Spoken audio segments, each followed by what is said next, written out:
Voorheen in Grensoorlog. In the early 60s, it is now many people started asking questions as to why are we still pursuing passive politics when the system is brutalizing us. I think the total of the training camp we established that it was 5. When the time I got to the Ngurubashe, I was already training in 92 soldiers.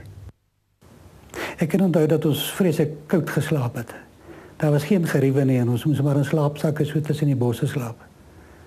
En ons is maar softies, ons nie gewoond dan so slaap nie.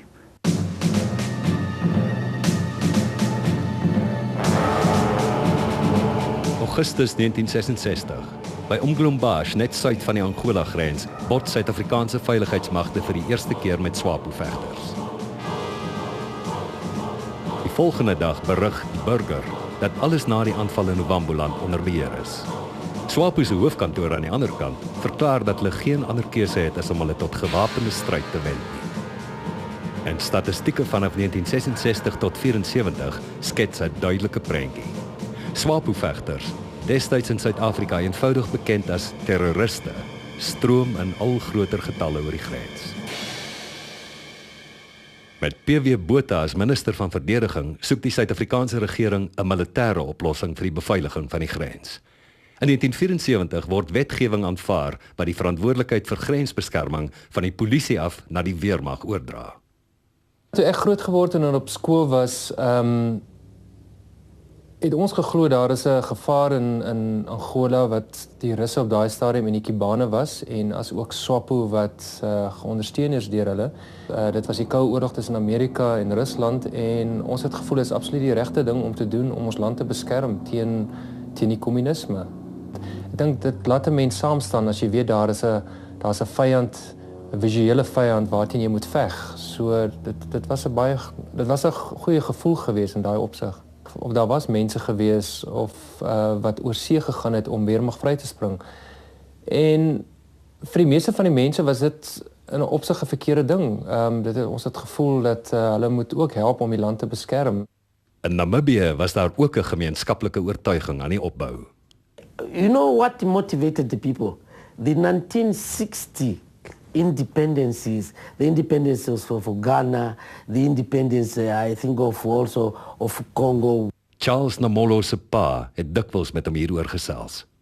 1959 or so, when I was 9 years, he has been telling me, you know, we were listening to the radio, he had always a radio. Good evening, comrades and fellow compatriots. You are now tuned to Radio Freedom, the voice of the African National Congress. He was tuning into Congo and he told me, you see, these people are singing happily because they are free. Vanuit wit Suid-Afrika het dieselfde prentjie heeltemal anders gelyk. Hierdie konsep wat oor eeue geduur het, Portugal regeer Mosambiek, Angola. Suid-Afrika regeer Suid-Afrika. Brittanje regeer Bechuanaland, nou later Botswana, Basutoland, Lesotho, Swaziland, het Swaziland gebly, Nyasaland, Malawi, Tanganyika, Noord-Rhodesia. Die hele suide was dus Portugees-Brits, Suid-Afrika. En dit was 'n magsposisie, dit was 'n regeringsposisie, 'n gesagsposisie wat 'n paar eeue geduur het, wat 'n lang ruk geduur het. En mense het begin dink, dit sal vir altyd so bestaan, maar dit het nie. Die vrees was, ek onthou soos gister, hoe dit in die Nasionale Party Caucus gewaarsku is en gesê is, julle moet Pik Botha keer hy onderhandel met hierdie klomp blikskollers, en net nou is hulle oor die konene en dan moet ons veg op die Oranje rivier. In die konteks van die tyd bevraagteken min dienspligtiges die nodigheid van militêre opleiding en diens. Toe ons weermag opgeroep is vir weermag, toe was daar nie 'n kwessie van is dit reg of verkeerd nie. Vir ons was dit reg geweest. Ons was nie betrokke by al die politiek en wat agter die skerms plaasvind nie. As ek vandag daaraan terugdink, ek sou miskien vir die generaals wou gevra het, hoeveel goed is daar waarvan ons nie geweet het nie, jy weet. Was dit net 'n kwessie gewees om soos ek sê die rooi gevaar uit ons land uit te hou, of het dit gegaan oor olie in Angola, of het dit gegaan oor enige iets waarvan ons nie geweet het nie, jy weet. Binnelands neem oppositie teen apartheid al hoe meer toe. Maar wit Suid-Afrikaners staan steeds grootendeels agter die NP-regering. Ek is soms net hartseer dat daar 'n persepsie bestaan dat daar was 'n kabinet en 'n regering wat al die goed aangevang is wat ons gedoen het. Dit is nie waar nie. Dit is nie waar nie. Daar was elke jaar 'n kongres van elke provinsie waar elkeen in daardie provinsie, al die takke, het bijeengekom, vanaf in Transvaal, vanaf Messina, regdeur tot Nelspruit, regdeur tot Christiane, kom dan tesame, en daar staan hulle op, elke kiesafdeling, en hulle druk die regering, hulle sê die regering is nie sterk genoeg nie, die regering is nie kras genoeg nie, hulle wil aandklok reëls teen die swartes ingestel hê, hulle wil sterker maatreëls hê, en dit word gesteun. In die verkiesing van November 1977 kry die Nasionale Party amper 2/3 van die stemme. Intussen het die algemene vergadering van die VVO in Desember 1973 verklaar dat SWAPO die sole authentic representative of the Namibian people is. Suid-Afrika skop vas, al sit min afgevaardigdes stil om dit te hoor. And I must reiterate here that our will and determination to defend and safeguard by every means at our disposal, that which is ours, is absolute. Van die ander kant af kom ewe vurige retoriek. We shall not submit. We shall hit back by all means in our power. In feite was Namibië egter nog onder Suid-Afrikaanse beheer en is apartheid ook daar toegepas. Dit dien as ekstra aanmoediging om baie SWAPO-ondersteuners oor die grens te dryf. There were a lot of demonstration against the system, and because of the repressive nature of the system, we thought, the time has come now to go and join our elders, Tate Nangudu, our political mobilizers at that time, because they were speaking to us through Radio Tanzania. And then I decided this is the right time now, I must cross over. Die SAW en SWAPO berei hulle voor vir die militêre eskalasie, elk volgens sy eie oortuiging en op sy eie manier.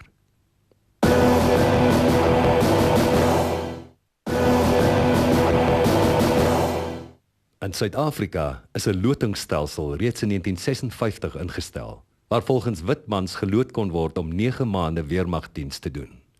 In 1967 is dit deur die regering geskraap, omdat dit as onregverdig gesien is. Vanaf 1 Januarie 1968 is alle blanke mans tussen 18 en 55 verplig om militêre diens te doen. Aanvanklik 9 maande lank, later 12 maande en nog later 2 jaar met daaropvolgende kampe. Weiering om diensplig te doen het 6 jaar tronkstraf beteken. Plan, SWAPO se gewapende vleuel, begin op al groter skaal vrywilligerswerf vir militêre opleiding om die Suid-Afrikaanse juk af te gooi en onafhanklikheid te verkry. Hulle sterkste steun lê in Wambuland. SWAPO-vegters het opleiding in die Sowjetunie, Kuba, Egipte en talle van die ou Oosbloklande ontvang. Charles Nomolo het die Namibiese grens oorgesteek en by 'n deurgangskamp in Tanzanië gewag om te hoor waarheen hy sou gaan vir sy opleiding. Possibly second week of September, we were selected, and now we were hearing we were going to go to the Soviet Union. Whoa, Soviet Union, we were excited, and then to go to the Soviet Union, we have to go by plane. Oh, plane! Die eerste vliegtuigrit van hulle lewe het hulle langs die ooskus op via Jemen na Rusland geneem. 10 of us will go to Moscow. The rest will go to the Crimea. So first we had to fly to the Crimea and drop the 58, where they were going to be trained in various disciplines. So because we had the groups divided in artillery, the engineers, let's say sappers, the anti-aircraft, and then the medics also, the medics. I don't have the total figure, but definitely many hundreds of them were trained here in different military colleges, you see, including the top commanders of the armed forces.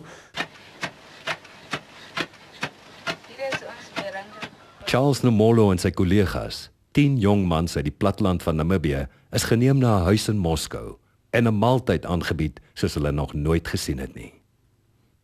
On my right, there were about 3 knives, 3 forks on the left, and then another knife, another fork, and also on my right, a spoon, and another small spoon, and a lot of food on the table. None of us would start to eat because we did not know where to start. So we were looking at each other, just quiet.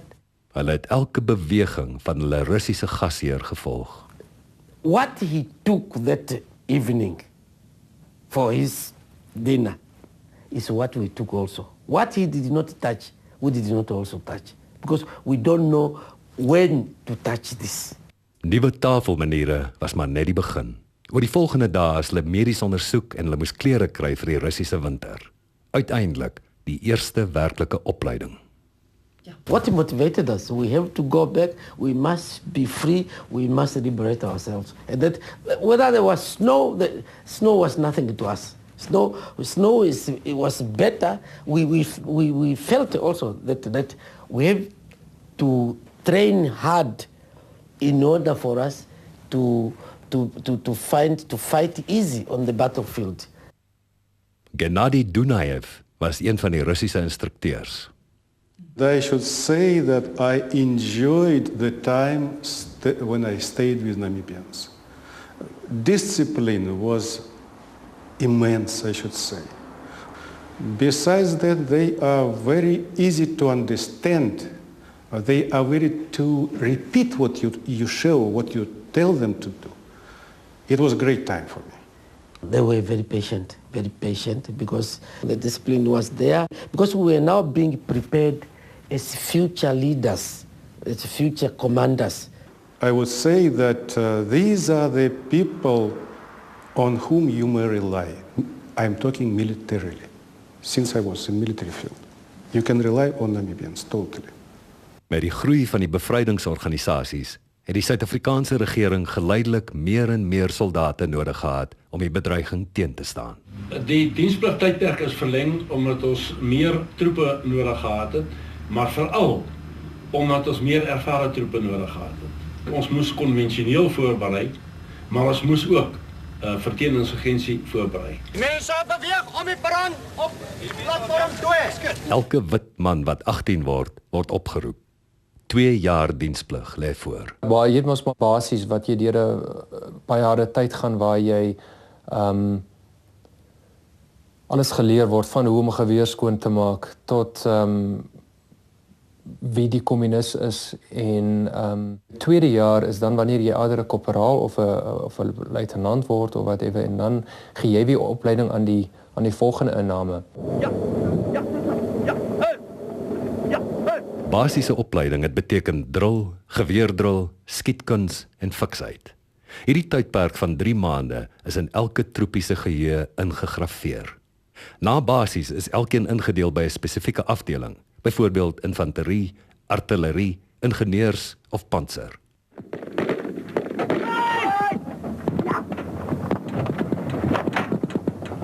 Die vloot, lugmag en geneeskundige dienste was ook moontlikhede. Binne daardie omgewing kon jy verder spesialiseer. 'n Kanonier word of 'n syner, 'n sogenaamde tiffie of 'n kok. Waar jy ook al beland het, sou jy waarskynlik in die loop van jou diensplig minstens 1 3 maande dienstydperk aan die grens doen. Na afloop van die 2 jaar diensplig het die troepe deel geword van die burgermag. Soos wat die oorlog toegeneem het in intensiteit, is die gebruikelike 3 weke kamp gaandeweg vervang met 3 maande grensdiens vir die wat nog burgermagverpligtinge gehad het. Werkgewers in Suid-Afrika was wetlik verplig om verlof hiervoor toe te staan. Die wet het nie voorgeskryf dat dit betaalde verlof moes wees nie, maar baie werkgewers het tog 'n gedeelte of die volle salaris oor die tydperk betaal. Die hele land, ook die sakesektor, is dus ingetrek by die oorlogspoging. Aan die ander kant van die verdelingslyn gaan die SWAPO-opleiding ook toegewyd voort. Vrywilligers word deur plan gehelp om oor die grens te glip. Wat die leiers in Rusland en elders leer, kom deel hulle met nuwe rekrute in deurgangskampe in lande soos Tanzanië.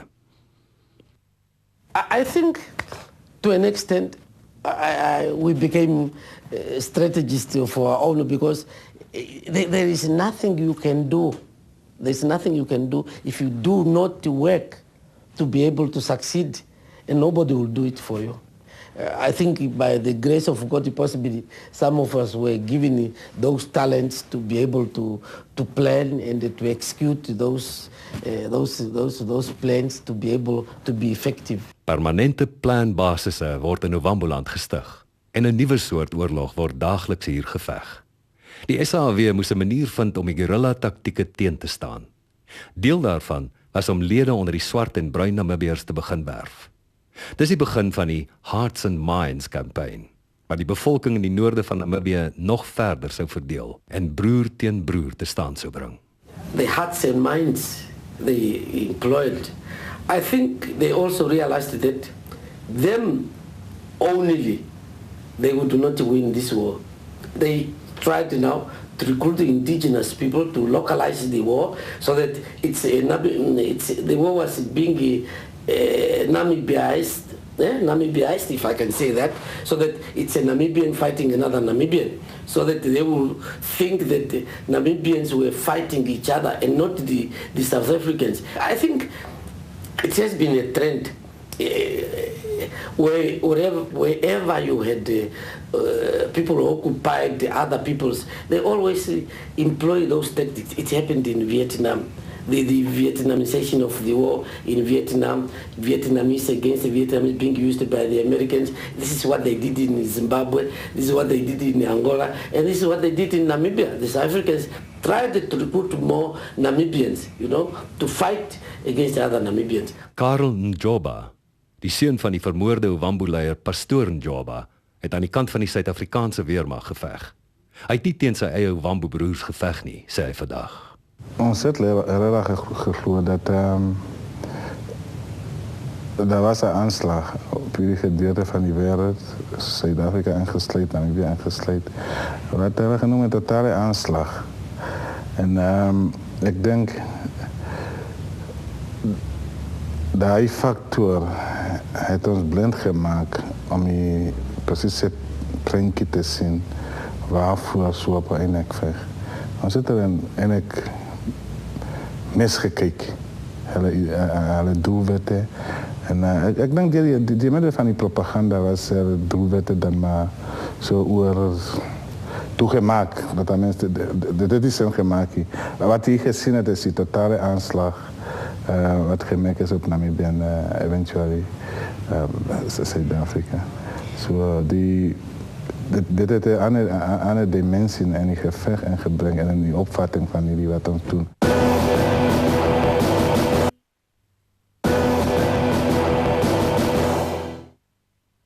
Jannie Geldenhuys glo daar was een sleutelrede vir die SAW se relatiewe sukses in die beheer van aanvalle in Namibië self.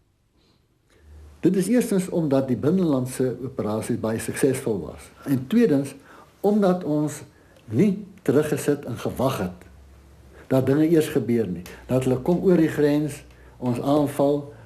Jy weet daar is 23 hoofmanne vermoor.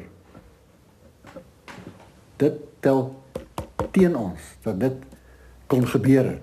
Ons moes dit verhoed het. Tradisionele leiers het vierkantig in die spervuur gestaan. Groot verraaiers vanuit die SWAPO-perspektief was die Herero-hoofmanne Clemens Kapuo en Kwamina Ruruaku en die Ovambo-leier Cornelius Njoba. Hulle is beskou as lakaie van die Suid-Afrikaanse regime en dus legitieme teikens. SWAPO het die gedagte van een bevolking van die Hereros en een bevolking van die Oos-Kipriane en een bevolking van Ovambo enzovoorts te probeer doodsmoor ten einde te werk in 'n nuwe een man een stem unitaire stelsel vir Suid-Afrika. Die motor Clemens Kapuo was 'n doelbewuste poging van SWAPO om een van die groot mededingers vir die toekomstige leierskap in Suid-Afrika te elimineer. En dit is nie op 'n militêre basis gedoen nie, hy is eenvoudig op 'n sluipmoordaanval is Kapoor doodgemaak.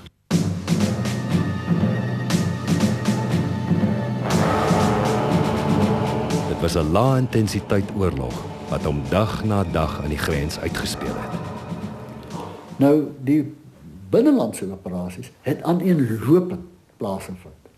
24 uur, elke dag, van elke week, van elke maand, van elke jaar in daai tydperk. En dit is die een aspek van die operasies, die minder skouspelagtige een, wat waarskynlik baie moontlik die grootste enkele bydrae gelewer het uiteindelik tot die eindresultaat. En dit was gewone troepe, soos Tertius en sy makkers, wat hierdie patrollies moes loop. Uur na uur, week na week. Dit het deel geword van die herinneringe van 'n hele geslag wit Suid-Afrikaanse mans. Aan die einde van jou eerste jaar, dan sal jy jou eerste grenspatrollies gaan loop, waar jy op gaan grens toe, en dan basies alles prakties doen wat jy geleer het. Kyk, hierdie soort van oorlog het sy hoogtepunte, sy opwinding, sy aksie. Maar hierdie oorlog is eintlik 'n uitmergelende oorlog. Van kilometers en kilometers in die wit sand van Ovamboland loop. Van dominering van 'n gebied om te keer dat jou vyand die gebied domineer.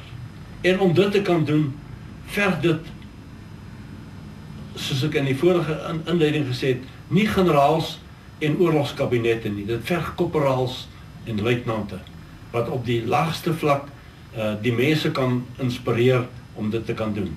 En dit is nie maklik nie. Ons het hier te doen gehad met 'n nuwe vorm van oorlogvoering wat dit is nie meer 'n stryd of 'n beslechting van 'n stryd wat gegaan het om groot militêre mag wat die ander militêr verslaan en die verslaande persoon dan die kondisies en voorwaardes van die veroweraar sou aanvaar nie. You hit where the enemy does not expect you to hit them. You have also always the advantage of knowing the enemy and not the enemy knowing you, where you are, because you are like, you have no permanent structures. You move from one place to another. When they expect you to be there, you will be there. When you see, this is what is fascinating in guerrilla warfare, so that they do not know where you are operating from. Volgende week in Grensoorlog. Die Suid-Afrikaanse weermag ontwikkel sy eie guerrilla tegnieke, spesiale magte vir spesiale take.